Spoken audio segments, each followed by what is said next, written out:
Hello అండి, అందరికీ నమస్కారం. ఈరోజు నేను పాలకూర ఉల్లికారం చేస్తున్నానండి. 3 కట్టల తాజా పాలకూర తీసుకున్నాను.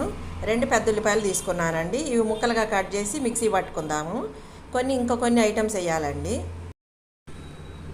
ఉప్పు, కారం, పసుపు వేస్తున్నానండి. మీ రుచికి తగ్గట్టు వేసుకోండి ఉప్పు, కారం.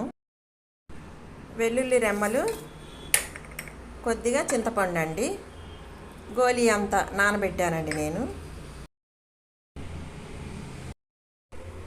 తాలింపు పెట్టుకుందామండి. 3 స్పూన్లు ఆయిల్ తీసుకున్నాను.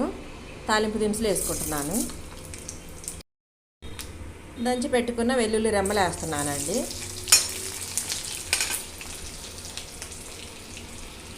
ఇప్పుడు ఉల్లికారం వేసేసుకుందాము. కరివేపాకు, పచ్చిమిరపకాయలు కూడా వేసుకుందామండి.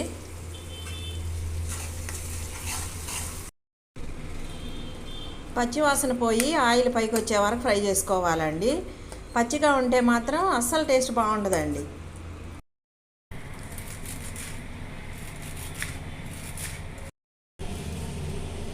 లేతగా ఉండే కాడలు మాత్రం తప్పకుండా వేసుకోండి.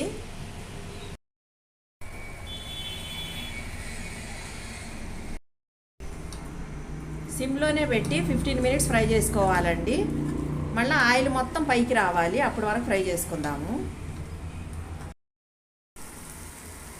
1/2 స్పూన్ ధనియా పౌడర్ వేస్తున్నాను.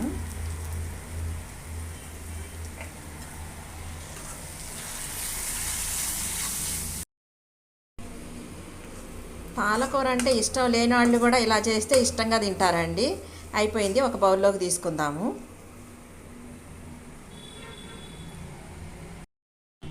చూశారు కదండి పాలకూర ఉల్లికారం తయారీ విధానము. మీకు నచ్చితే మాత్రం తప్పకుండా లైక్ చేయండి, షేర్ చేయండి, సబ్స్క్రైబ్ చేయడం మాత్రం మర్చిపోకండి.